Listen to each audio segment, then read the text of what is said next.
বাংলাদেশের জাতীয় নির্বাচনী অন্তর্বর্তী সরকারের প্রধান এজেন্ডা প্রয়োজনীয় সংস্কার শেষের সঙ্গে সঙ্গেই এর আয়োজন করা হবে বলে বিমস্টেক সম্মেলনে জানিয়েছেন প্রধান উপদেষ্টা অধ্যাপক মোহাম্মদ ইউনূস।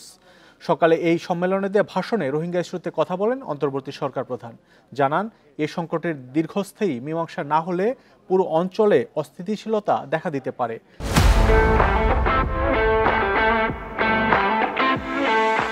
তাদের প্রত্যাবাসনে উপযুক্ত পরিবেশ তৈরিতে রাখাইনে মানবিক চ্যানেল করা যেতে পারে বলেও মত দেন তিনি। এছাড়া বিমস্টেক অঞ্চল প্রসঙ্গে বলেন, এখানকার টেকসই উন্নয়ন, অর্থনৈতিক স্থিতিশীলতায় জ্বালানি নিরাপত্তা খুবই জরুরি। আর এ লক্ষ্যে মত পার্থক্য এবং সব ভিন্নতার ঊর্ধ্বে উঠে পারস্পরিক আস্থা এবং স্বার্থের পারস্পরিকতার একটি সত্যিকার অংশীদারিত্বে প্রয়োজনীয়তাও তুলে ধরেন প্রধান উপদেষ্টা। এর আগে জানান, ভয়াবহ ভূমিকম্পে মিয়ানমার ও থাইল্যান্ডে প্রাণহানির ঘটনায় সমবেদনা।